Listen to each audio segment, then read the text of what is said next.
Hello बच्चों, let us read the question first. Question में है कि read the given statement regarding cell division. Cell division के regarding statements दी गई हैं। कितने स्टेटमेंट यहाँ पे करेक्ट है ये हमें बताना है।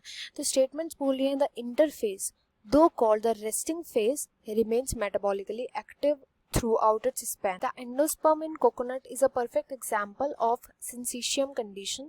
Third, in the S and G2 phases, the new DNA molecules formed are not distinct but are tangled. Fourth, plants and animal cells follow different mechanisms for cytokinesis after karyokinesis. हमें बताना है कितनी statements यहाँ पे correct है। तो जो यहाँ पे हम की कॉन्सेप्ट यूज करेंगे, की कॉन्सेप्ट इंटरफेस एंड साइटोकाइनेसिस, ये इधर मेन की कॉन्सेप्ट है वो देखेंगे। फर्स्ट स्टेटमेंट यहाँ पे बोला है इंटरफेस को हम रेस्टिंग फेज भी बोलते हैं, विच इज करेक्ट। इंटरफेस को कई बार जी नॉट फेज को भी बोला जाता है, but G naught phase interface का ही पार्ट होता है। तो कई बार हम इंटरफेस को भी रेस्टिंग फेज बोलते हैं। इंटरफेस तो called the resting phase remains metabolically active through out it's span. जो सेल होती है यहाँ पे वो मेटाबॉलिकली एक्टिव होती है, ये तो हमें पता ही है। मेटाबॉलिकली एक्टिव कैसे होगी, वो कंटिन्यूसली ग्रो करती रहती है। सेल जो होते हैं वो मेटाबॉलिकली एक्टिव होते हैं क्योंकि ये कंटिन्यूसली ग्रो करती रहेगी। ग्रो करती है, न्यूट्रिएंट्स जो है वो इकट्ठा करती है, न्यूट्रिएंट्स को यूज करती है। तो मेटाबॉलिकली शांत थोड़ी बैठी है, वो रेस्ट कर रही है, बट मेटाबॉलिकली सब उसके अंदर एक्टिवेटेड है, ग्रोथ हो रही है उसके अंदर, सेल के अंदर ग्रोथ देखने को मिलती है। इसलिए इंटरफेज रेस्टिंग फेज जो होता है उसको रेस्टिंग इसलिए बोलती है क्योंकि यहाँ पे डिवीजन देखने को नहीं मिलता। यहाँ पे सेल जो है वो डिवाइड नहीं कर रहे, डिवीजन देखने को नहीं मिलता, इसलिए इसको रेस्टिंग फेज बोलते हैं। तो ये करेक्ट स्टेटमेंट हो जाएगा। इसके बाद नेक्स्ट सेकंड स्टेटमेंट में बोला है कि एंडोस्पर्म जो होता है कोकोनट का वो सिंसीशियम कंडीशन का एक परफेक्ट एग्जांपल है, which is also a correct statement, true statement.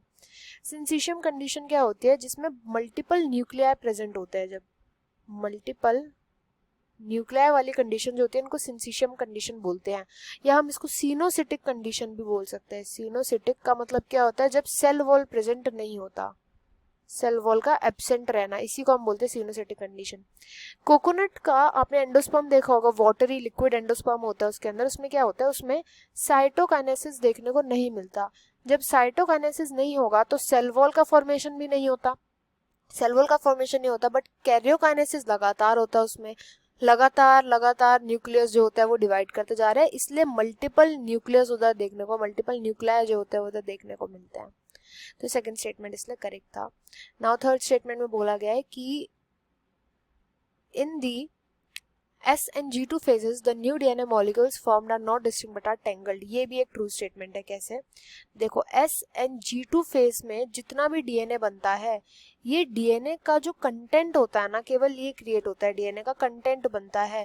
जो डीएनए वो नंबर में कभी भी इंक्रीज नहीं होता, कभी भी नंबर में डिस्टिंक्ट नहीं होगा। ऐसा नहीं होगा कि अगर डीएनए जो था वो 1 प्रेजेंट था उससे 2 हो गया, नंबर जो है वो इंक्रीज कर गया, ऐसा कभी भी देखने को नहीं मिलेगा। ये बात हमेशा याद रखनी है। केवल जो कंटेंट होता है ना, केवल कंटेंट इंक्रीज होता है, कभी भी डीएनए का नंबर इंक्रीज नहीं होता। डिस्टिंक्ट डीएनए नहीं बनेगा कभी भी।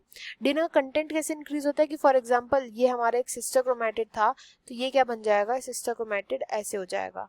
तो यहाँ पे डीएनए तो एक ही रहा ना, यहाँ पे भी एक था, यहाँ पे भी एक ही है, कंटेंट यहाँ पे डबल हो गया, वो हाफ हो जाएगा डिवीजन के बाद। तो ऐसे होता है, इसलिए जो थर्ड स्टेटमेंट थी वो भी एकदम करेक्ट स्टेटमेंट थी, ट्रू स्टेटमेंट थी। नाउ फोर्थ स्टेटमेंट में बोला गया कि प्लांट सेल, एनिमल सेल जो होते हैं उनमें डिफरेंट मैकेनिज्म होता है साइटोकाइनेसिस के, दिस इज आल्सो ट्रू। अगर हम प्लांट्स की बात करें तो प्लांट सेल के अंदर जो साइटोकाइनेसिस होता है वो हमेशा सेंटर से स्टार्ट होता है एंड देन पेरिफेरी की तरफ को जाता है, सेंटर टू पेरिफेरी होता है ये। वेयरएज एनिमल सेल्स के अंदर इसका उल्टा होता है। एनिमल के अंदर जो साइटोकाइनेसिस होता है वो पेरिफेरी से स्टार्ट होता है एंड पेरिफेरी से स्टार्ट होकर के तभी सेंटर की तरफ जाता है। तो इसलिए जो चारों स्टेटमेंट्स थी ये ट्रू थी। कितनी करेक्ट स्टेटमेंट हो जाएंगे यहाँ पे, 4। I hope you understood well. Best of luck and thank you.